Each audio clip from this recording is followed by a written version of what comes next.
विधायक जी नहीं आए तो प्रमुख जी नहीं आए, चलो कोई नहीं आया तो अभी एक तो कोई कार्यकर्ता भी हमारे गांव में नहीं आया, ये शिकायत लोगों को रहती है। लेकिन हरैया विधानसभा में 1650 गांव है, पूरे लोकसभा में 8000 से ऊपर गांव हैं, 1000 से ऊपर चौराहे हैं, 400-500 से अधिक बाजार हैं।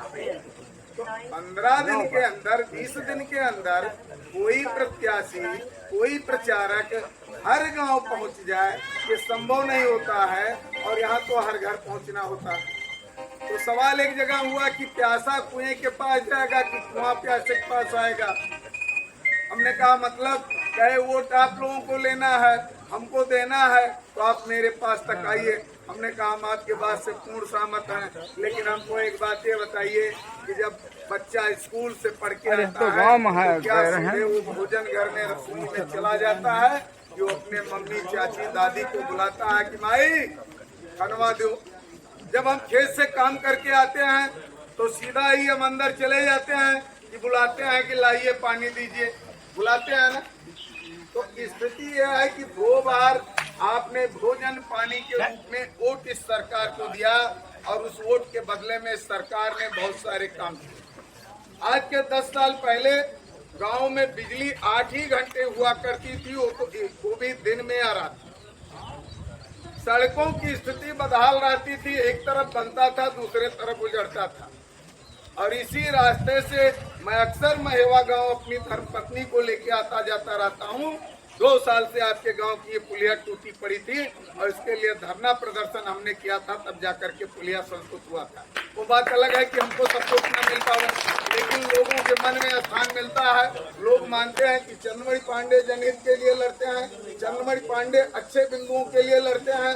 तो अगर आज चंद्रमणि पांडे भारतीय जनता पार्टी के पक्ष में वोट मांगने आए हैं तो सिर्फ इसलिए मांगने आए हैं कि अगर कल्याण सिंह की सरकार ने गन्ना बैंक पेमेंट KCC के जरिए जन जन तक लाभ पहुंचाया, गन्ने की दलाली समाप्त हो गई। गांव में जो सूद पर पैसा लेकर के खेती बाड़ी लोग करते थे वो सूदखोरी बंद हो गई, क्योंकि आपको बहुत कम दाम पर KCC के जरिए बैंक से पैसा मिलने लगा। और वो भी कभी कभी तो पूरा माफी हो जाता है। पंचायत मित्र, शिक्षा मित्र के जरिए उन्होंने बहुत सारे रोजगार का सृजन किया, लेकिन बाबरी विध्वंस के बाद कल्याण सिंह की सरकार नहीं आई। अगर आज राम मंदिर बनने के बाद आप बीजेपी की सरकार नहीं चुनोगे तो कोई श्याम मंदिर के लिए यानी कृष्ण मंदिर के लिए काम करेगा क्या? कोई काशी विश्वनाथ के लिए काम करेगा क्या? कोई सनातन धर्म के लिए, हिंदुत्व के लिए काम करेगा क्या? और हमारे विपक्ष में जो प्रत्याशी खड़े हैं इंडिया गठबंधन के, उनका नारा क्या है? पीडीए का मतलब वो वोट साधने के लिए कहते हैं। P से पिछड़ा, D से दलित, A से अल्पसंख्यक। जबकि ये वोट साधने के लिए कह रहे हैं, उनके पीडीए का मतलब है P से परिवार, D से देखने, A से आए। ये परिवार देखने आए हैं कि ये मेरा बेटा है, इसको सांसद बना दो, ये मेरी पत्नी है, इसको सांसद बना दो, ये मेरी पुत्री है, इसको सांसद बना दो। ये अपने परिवार को संभालने आए हैं। और धन्य है इस देश के प्रबुद्ध लोग। मैं कल पेठिया गांव में था और यादव जी मिले, क्योंकि गांव में हमारे आपके भी बीच के लोग चौराहे पर बैठ के कहते हैं भैया चौधरी यादव मुसलमान तो कुल वाहरे जात हैं।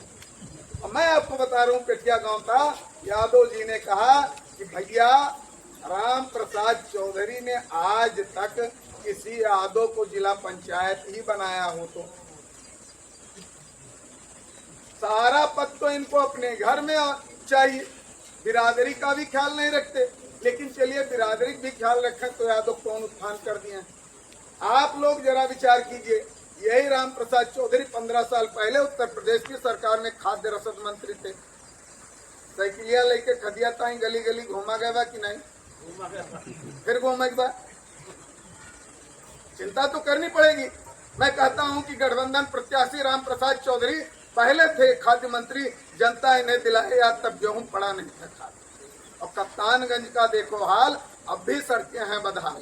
जो ये जीत के दिल्ली गई है, कैसन विकास के नदी बही है, इसे कप्तानगंज बहा, इसकी चिंता करनी पड़ेगी। दूसरी चीज, गठबंधन के प्रत्याशी उस दल से आते हैं जिसने राम भक्तों पर जिनकी सरकार ने गोली चलाने का काम किया था, जिनकी सरकार ने में बैठे स्वामी, जिनकी पार्टी में बैठे स्वामी प्रसाद मौर्य ने बार बार रामचरितमानस पर सवाल उठाया, वो भी एक लाइन को लेकर के उठाया और अज्ञानता में उठाया, क्योंकि उसका वो अर्थ था ही नहीं। जो एक जी तो अध्यापक हैं, बहुत सारे अध्यापक हैं, बहुत सारे शिक्षक हैं, बहुत सारे अभिभावक हैं।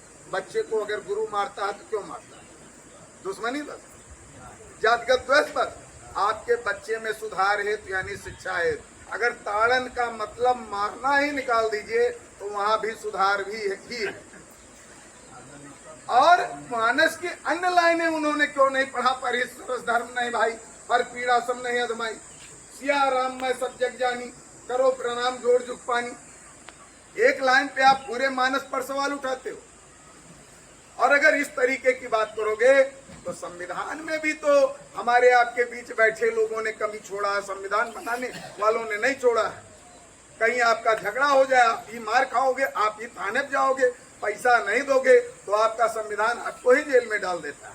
तो संविधान की कमी है, संविधान का पालन कराने वाले व्यक्ति का कमी है।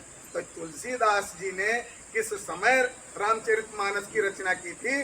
जो बच्चे पढ़े लिखे हैं, जो अभिभावक पढ़े लिखे हैं, वो जानते हैं कि मुगल काल में जब मुगलों का अत्याचार हमारे समाज पे चल रहा था, जब बहुपत्नी की व्यवस्था थी, जब सत्ता के लिए लोग परिवार को ही मार करके जो है जेल में डालते थे, हत्या कर देते थे, उस समय रामचरितमानस की रचना करके तुलसीदास ने दिखाया कि किस तरीके से भाई भाई के प्रेम में अयोध्या का राज मतलब कुछ नहीं होता।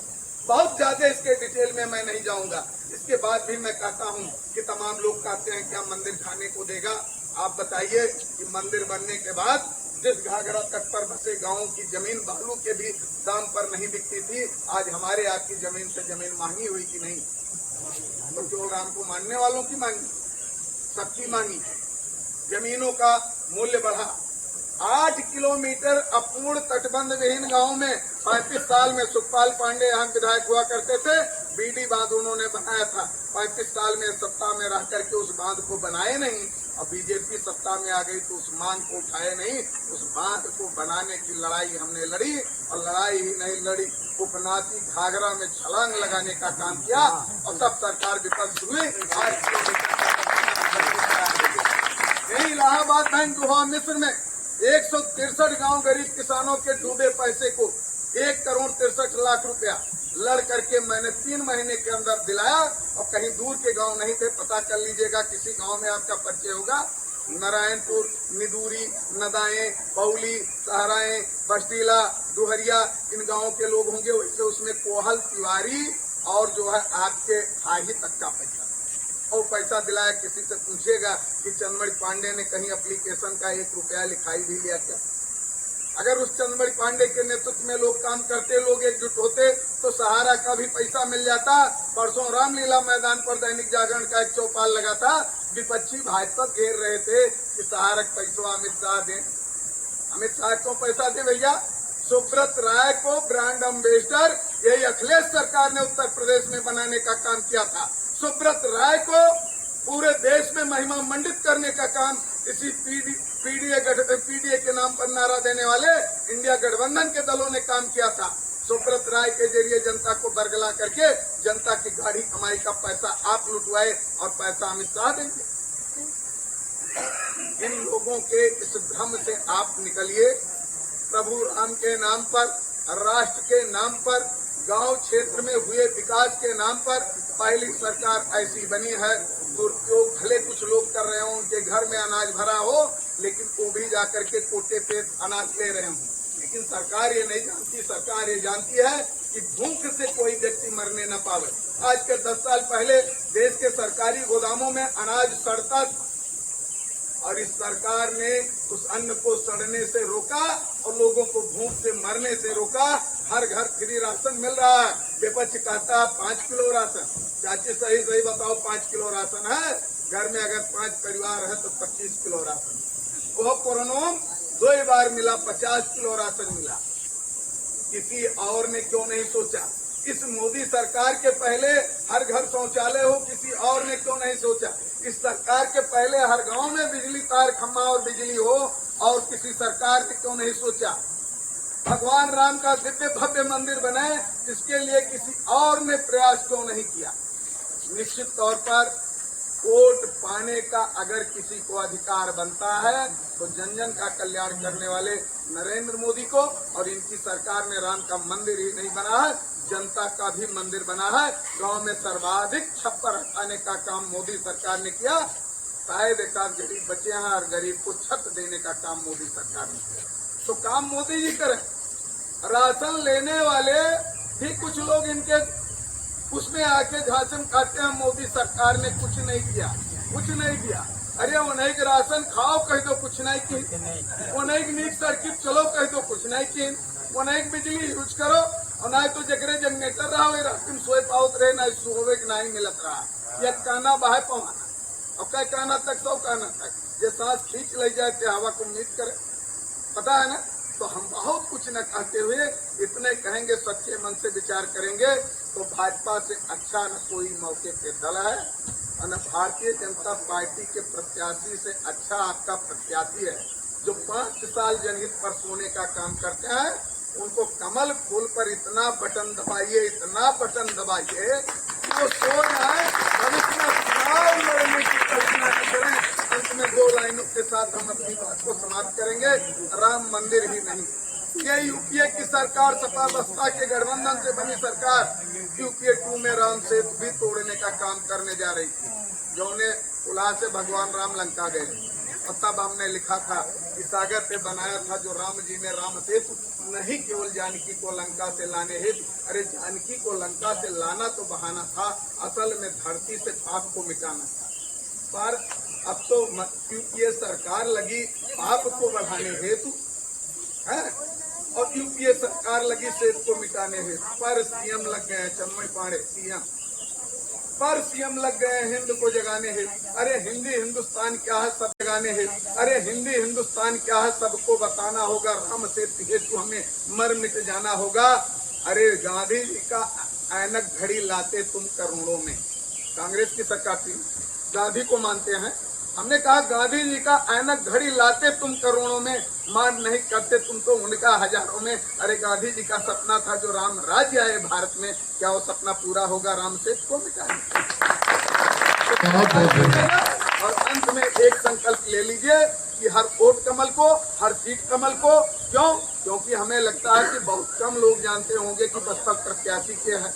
अगर जनबो करते हैं तो खाली है नाव जानते हैं कि डायरेक्ट टिकटवा कटा तो टिकटवा के पाए न, बसपा प्रत्याशी को जानत नहीं। और सपा प्रत्याशी कुल कर्म बताए गए हैं।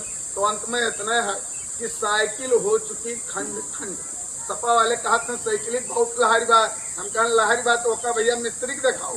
लहर वाली साइकिल दिल्ली न पहुंचे तो साइकिल हो चुकी खंड खंड। हाथी जंगल को जाएगी और कमल फूल पर बटन दबेगा, कमल फूल पर बटन दबेगा, फिर बीजेपी आएगी। जय हिंद, जय भारत, जय। बहुत बहुत बड़ा माननीय चंद्रमणि